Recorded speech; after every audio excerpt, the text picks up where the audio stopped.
I recently did a virtual talk for a pro-life group, and one of the subjects I was asked to speak on was on gaining confidence as a pro-life advocate. I want to encourage you in this because whatever other people say, we are about helping families and saving babies. We should be confident about the honor of that work. So here are 12 quick tips for gaining confidence as a pro-life advocate. Number 1, train a lot.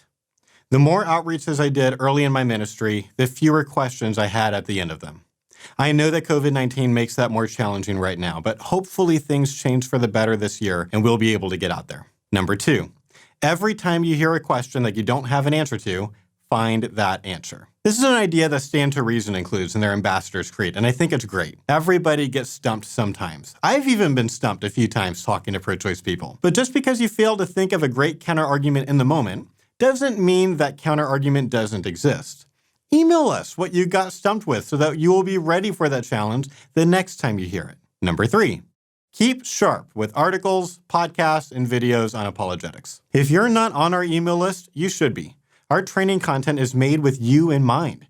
It's important for you to be thinking regularly about logic and arguments. You want your mind to stay in shape. Number 4, practice with pro-life friends. This is a safe environment where you can mess up and you know it's going to be okay. This is also a great opportunity to show your pro-life friend what you have learned about pro-life apologetics. They will be learning too. Number 5, watch abortion debates, Change My Mind videos, or our own example dialogue podcasts, pausing to consider how you would respond. Number 6, engage in email dialogues with real pro-choice people. There's no time pressure in an email exchange. Notice how often you have at least something to say right away, if not a thorough rebuttal.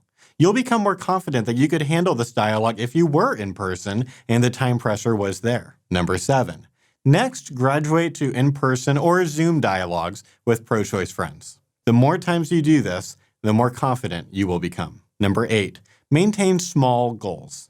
Most people are not capable of changing their minds in one day about a serious issue like abortion. As Greg Koukl says, make it your goal to put a pebble in their shoe, and they'll keep considering it later. Reflect on that after every dialogue and notice your success. Number 9, remember that you get a lot done by merely asking lots of clarification questions and setting up a second meeting. Again, persuasion is a long-term goal and not usually a short-term reality.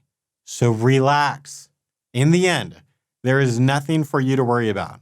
Anybody can listen empathetically and ask a few good clarifying questions, and then graciously change subjects, saying you'll think about those arguments and get back to them later. Number 10, after a given conversation or email exchange is finished, take the time to reflect on what you could have done better. This is incredibly important for your personal growth, as there will almost always be something you could have done better, but it will also help your confidence grow for the next time. Now you're even more prepared for a conversation like that to happen again. Number 11, confidence also comes from knowing that you're in your element, or that you're competent at this.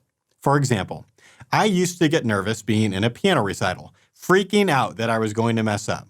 At this point, I don't get nervous at all when stepping onto a stage to play music. I feel like I own that zone where the keyboard is. I feel very competent and ready to go. As you have more dialogue experience, you will likely start feeling more like you're in your element when you're having these conversations. For me personally, I often feel a bit uncomfortable waiting for a conversation at campus outreach to begin. But once I'm in the conversation, I'm really able to relax and take my time with the person in front of me.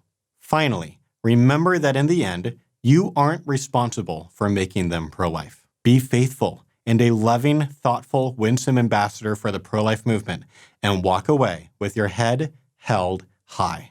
If you want to gain confidence as a pro-life advocate, I can't recommend the Equip for Life course highly enough to you. We take you systematically through every kind of pro-choice argument after teaching you our most important practical dialogue tips, as well as several common pro-life habits to avoid if you want to have the best chance of changing pro-choice minds. You can get it at equippedcourse.com, and you can get 10% off of any membership by using the coupon code YouTube. I hope this has been helpful to you. Like and subscribe if you want more pro-life apologetics videos like this. We have a lot of great videos planned for this year. Now, go have an important conversation.